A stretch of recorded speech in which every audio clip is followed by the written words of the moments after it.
Hello. Today I'm going to be introducing an extremely effective method to remove woody invasive species as well as shade-tolerant understory trees from a forest stand. This method is often necessary to promote regeneration of the forest.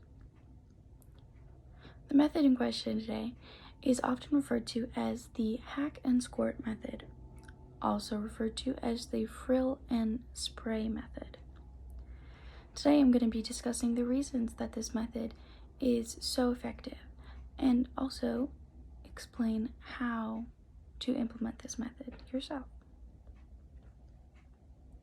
The reasons that this method is so important is because it is ecologically sound. This method ensures that only the target species is affected by the herbicide applied. This method is also very crucial as it is economically sound.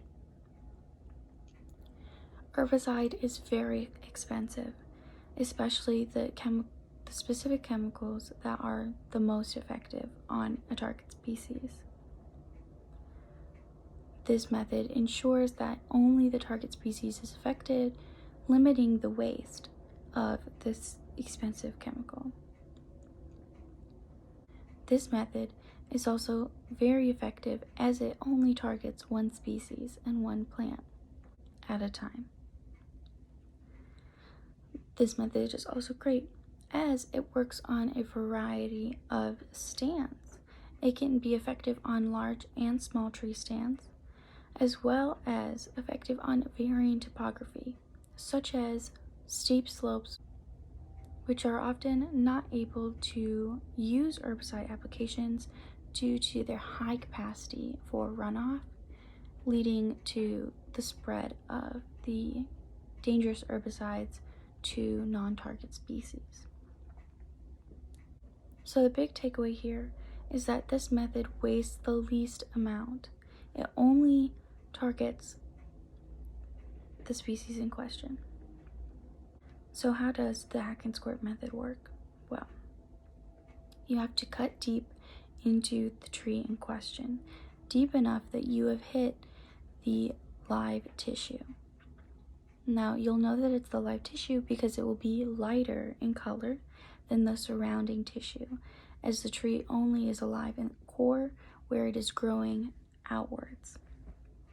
You're going to be hacking diagonally into the tree trunk below the lowest living limb, which is a bit of a tongue twister, meaning you're only cutting into the trunk of the tree, which limits the amount of the tall tree that you are really cutting into and affecting by the herbicide, because that's where it's mainly growing from.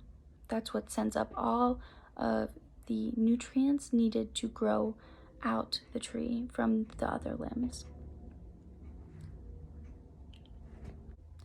This method is effective with as little as 2 cuts.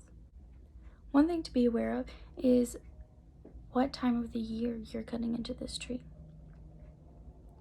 The main time that you cannot use this method is during the high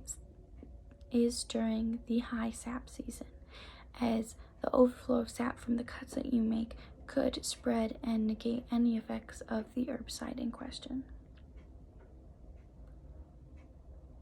The main takeaway from this is that you are cutting into the tree to effectively cup the herbicide so that it only affects the tree in question, which reduces runoff of herbicide from, say, topical applications.